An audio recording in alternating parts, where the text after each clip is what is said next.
नमस्ते मैम। नमस्ते। हम शुरू कर रहे हैं अपना कौन सी कविता शुरू कर रहे हैं? घर में वापसी। और इसके लेखक कौन है? धूमिल। क्या मैंने सही बोला? कवि। कवि। हाँ, हमारे कवि हैं सुदामा पांडे धूमिल। ठीक है, तो सभी बच्चे थोड़ा पूरा नाम भी याद रख लेंगे। सुदामा पांडे धूमिल। ठीक है। और हमारी कविता पर कुछ बातें हम थोड़ा पहले कर चुके हैं, साझा है ना, तो लेकिन जहां भी जिस पहलू पर लगे कि अभी नहीं पकड़ में आया तो आप बता दोगे। मेरे घर में 5 जोड़ी आंखें हैं। कवि कह रहे हैं मेरे घर में 5 जोड़ी आंखें हैं। माँ की आंखें पड़ाव से पहले ही तीर्थ यात्रा के बस के 2 पंचर पहिए हैं। मेरे घर में 5 जोड़ी आंखें हैं। माँ की आंखें तीर्थ यात्रा पर जाती हुई बस के पंचर पहिए। तो हमें ये देखना, सबसे पहले तो कवि ने यहाँ पर ये नहीं कहा कि मेरे घर में क्या है। 5 जोड़ी आंखें हमें क्या बता रही हैं, ये बताइए मुझे आप लोग। 5 जोड़ी आंखें हैं। 5 सदस्य घर में। घर में 5 सदस्य हैं। उनके घर में 5 सदस्य हैं। तो बारी बारी से अब हम देखते हैं कि कवि जो है क्या क्या बता रहे हैं। तो माँ की आंखें क्या है? बस के टायर के पहिए। तीर्थ यात्रा पे जाते हुए बस के। माँ की आंखें बस के पंचर पहिए। Yes ma'am. अब बस के पंचर पहिए क्यों कहा है, ये हमें सोचने की बात है, समझने की बात है ना कि ऐसा क्यों कहा है। काम चला हुआ आंख है। एक एक करके, हाँ एक एक करके आप अपना जो है अपनी बात एक एक करके कहेंगे, ठीक है? बोलो मैम। क्योंकि वो बूढ़ी हो चुकी हैं। उनकी आंखों को इतना दिखता नहीं है मैम, चश्मा लगाना पड़ता है उनको जब भी दिखता है ढंग से। इसलिए मैम पंचर पहिए टायर के ऐसे बोला है। एक बात और भी कही है, वो आप यहाँ छोड़ रहे हो। तीर्थ यात्रा के बस के पंचर पहिए। तीर्थ यात्रा के बस के पंचर पहिए। तीर्थ यात्रा के लायक हो गई। देखो बस, एक बस जा रही है। अब हम यहाँ प्रतीक है, प्रतीक के तौर पे दिया है ना। कवि ने हमें ये नहीं कहा कि, उन्होंने कहा कि माँ की आंखें तीर्थ यात्रा के बस के पंचर पहिए हैं। सबको याद रहेगा क्या कहा है? माँ की आंखों को तीर्थ यात्रा के बस के पंचर पहिए। हाँ, तीर्थ यात्रा से पहले बस के पंचर पहिए। ठीक है, तो यहाँ जो है कवि ये बताना चाह रहे हैं, एक बस है जो यात्रा के लिए निकली है किसी तीर्थ यात्रा स्थान के लिए, ठीक है, और वो अपने गंतव्य तक पहुंचने से पहले ही क्या हो गया, उसके टायर पंचर हो गए। हाँ, ऐसे ही अब इनकी माँ जो है ना, उनका जीवन, ठीक है, पड़ाव मतलब अंतिम पड़ाव आने से पहले ही क्या हो गया है, समाप्त प्राय सा हो गया। समाप्त तो नहीं हुआ क्योंकि टायर खत्म नहीं हुआ है, पंचर हो गया।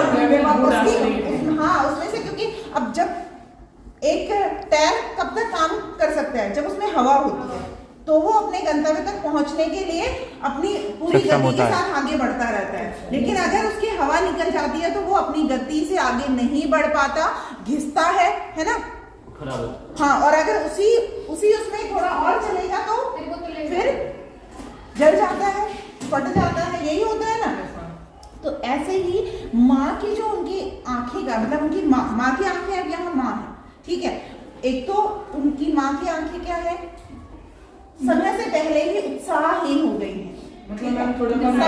हाँ, खाली अब सिर्फ आंखों की ही बात नहीं है, उनके पूरे जीवन की बात है यहाँ पर, ठीक है। पूरे जीवन को ही है कि भाई उनकी आंखें निस्तेज हो गई है ना, उसमें कोई उत्साह, कोई जोश नहीं बचा है। मतलब उनकी उम्र अभी उतनी नहीं हुई है, लेकिन अब समस्या है। हमने किया था ना कि परिवार में, और लेकिन अभी जैसे जैसे आगे बढ़ेंगे वैसे वैसे हम उस चीज को देखेंगे।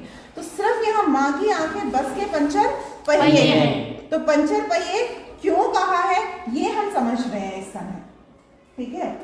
पंचर पहिए क्यों कहा है, तो माँ का जीवन जो है अभी भाई जिस पड़ाव पर आकर उत्साह, जीवन के प्रति उत्साह, उमंग समाप्त होनी चाहिए, उससे पहले ही जो है वो समाप्त हो गया है ना। और सिर्फ निराशा, हताशा ही जो है रह गई है ना। समझ में आ गया मैं बिल्कुल। समझ पाए हो थोड़ा सा? Yes, ma'am. और फिर चर्चा अभी मैं आप सबके भी बोलूंगी, हो सकता है और नहीं हम इसमें और आगे तक पहुंच पाएंगे, ऐसा क्यों? समझने के बाद हमें यहाँ पर ये है कि माँ की आंखों को बस के पंचर पहिए क्यों कहा, ठीक है? अब आगे चलते हैं। पिता की आंखें लोह साई की ठंडी सलाखें हैं। पिता की आंखें लोह साई की ठंडी सलाखें हैं। बेटी की आंखें मंदिर में दीवट पर जलते घी के 2 दिए हैं। अब माँ की आंखें हमने कर लिया, पिता की आंखें क्या है? लोह साई की ठंडी सलाखें हैं। अब देखिए हम इसको समझते हैं, लोह साई की ठंडी सलाखें क्या है? लोहे की ठंडी सलाखें, लोहे की ठंडी सलाखें। तो लोहे की गर्म सलाखें और ठंडी सलाखों में क्या अंतर होता है? सलाखें होता है जो भी लोहा है ना वो ऐसे लंबाई में है, तार के उसमें सरिये की तरह, हाँ बिल्कुल सरिये की तरह, ठीक है? तो ठंडे और गर्म सलाख में क्या अंतर होता है? एक हाथ में, मान लो मेरे एक हाथ में लोहे की गर्म सलाख है, बिल्कुल लाल रंग की हो रही है ना, और दूसरे में बिल्कुल जैसे आग लोहे की वैसी ही छड़ है साधारण, जैसे हम गिरी हुई देखते हैं ना, कहीं भी मकान बन रहा है या कहीं भी कुछ है, सबने देखी होगी लोहे की सलाख को, है ना? यस मैम, यस तो मैम। मेरे दोनों हाथों में अलग अलग है, अब इन दोनों में क्या अंतर है जरा बताइए मुझे। एक मिनट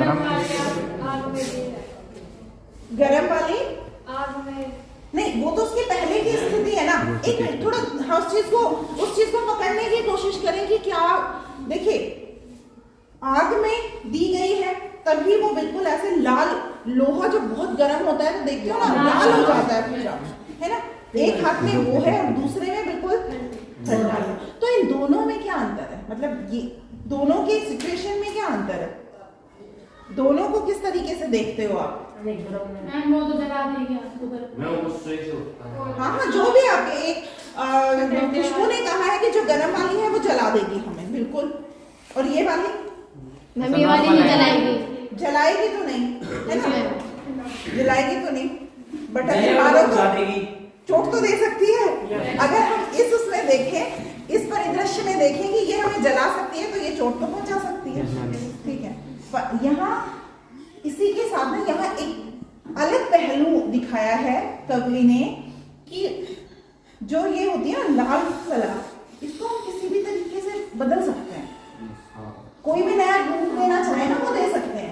लोहे को जब नए उसमें बदला जाता है, लोहार के कभी देखा है आपने लोहार को काम करते हुए? तो लोहे को कुछ भी बनाने से पहले वो फॉर्म उसको तपाया जाता है, उसको लाल किया जाता है और उसके बाद जैसा चाहो वैसा उसे बना लो, ठीक है? जैसा चाहो वैसा बना लो। अब यहाँ क्या है, कवि ने अपने पिता को लोह साई की ठंडी सलाखी कह दिया, अर्थात अब कुछ नहीं है, अब वो जैसी है ना वैसे ही है। मतलब उनका जीवन बिल्कुल निराश ताश जैसा जो अपने जीवन में वो करना चाहते थे या कैसे जो भी है, मतलब वो जितना कर पाए, नहीं कर, मतलब अब वो जिस स्थिति में है ना वो उसी स्थिति में है। मतलब कोई उत्साह जीवन के प्रति, कोई उमंग, कुछ आगे बढ़ने का जोश नहीं रहा, ठीक है?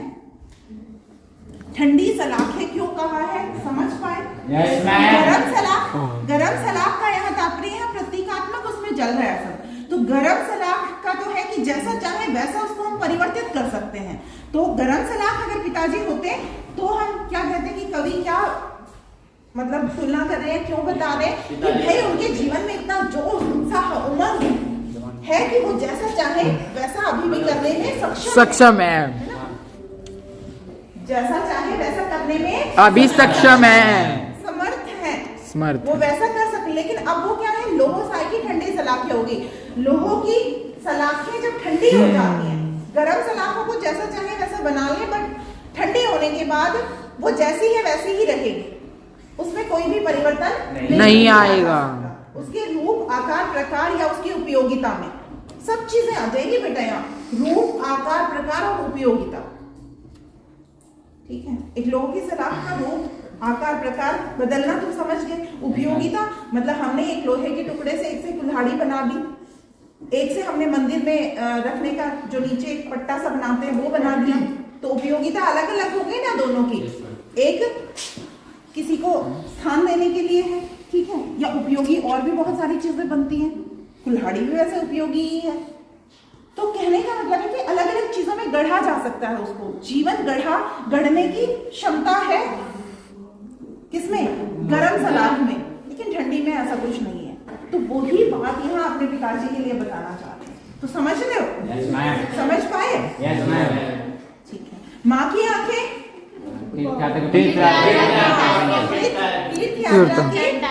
बस के है ना, वो अब क्या है, मतलब अपने गंतव्य तक नहीं पहुंच सकते, है ना, जहाँ पहुंचना है वहां तक नहीं। और पिता की ठंडी सलाखी। और तीसरा आती है बेटी की आंखें। बेटी की आंखें। मंदिर के दो दी दीपक के दो दिए, है ना, मंदिर के जलते हुए दो घी दिए। के दो दिए हैं। एक तो जलते हुए हैं और फिर घी के हैं, है ना। तो घी यहाँ पवित्रता का प्रतीक है। हम जब भी कोई शुद्ध बात की या भगवान की, जैसे हम आस्था की अगर बात करें या शुद्धता की बात करें, तो घी का दीपक हम सबसे ज्यादा पवित्र मानते हैं। क्यों? क्योंकि वो आसपास के माहौल में ज्यादा पॉजिटिव एनर्जी क्रिएट करता है। अब वैसे नाक देकर लो तो साइंटिफिक की तरफ से भी ले सकते हो उसे, है ना, साइंटिफिक कारण भी ढूंढ सकते हैं हम उसमें, वैज्ञानिक तथ्यों के साथ, है ना। एक घी का दीपक जल रहा है, एक तेल का जल रहा है, और बहुत सारी चीजों का। तो सबसे ज्यादा उपयोगिता घी के दीपक की है, क्योंकि वो प्रकाश दे रहा है, उसके साथ साथ और भी जो है सकारात्मक ऊर्जा अपने अंदर से निकाल रहा है ना, हमारे स्वास्थ्य को अच्छा कर रहा है, ये जो भी है। तो उसी तरीके से अब क्या है, बेटी की आंखें ना, बेटी की आंखों को मंदिर में रखे हुए घी का दिया बताया है। अर्थात मतलब क्या है इस बात का?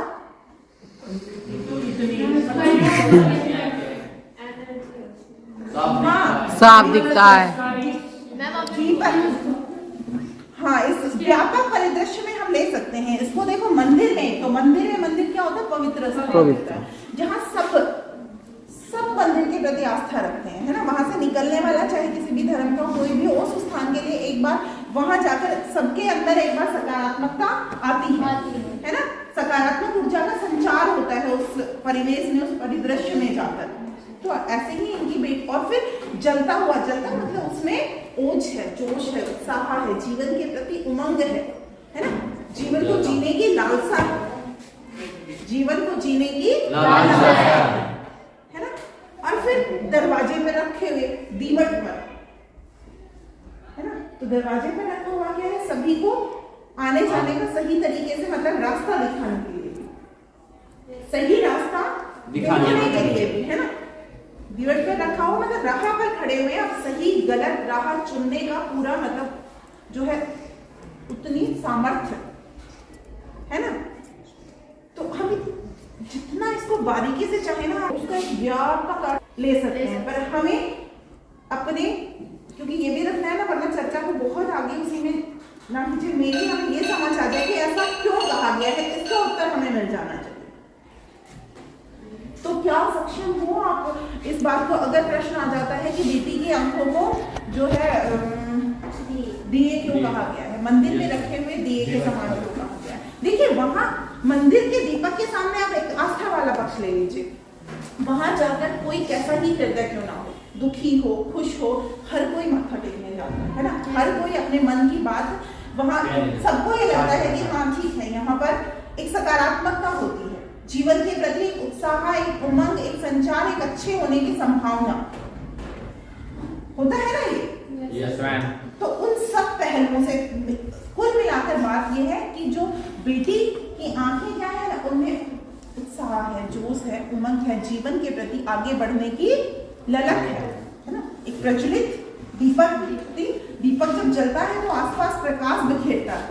तो मतलब बेटी में वह है कि वो अपने साथ साथ अपने आसपास के, हाँ, उसमें भी जो है सकारात्मक ऊर्जा का संचार कर पा रही है।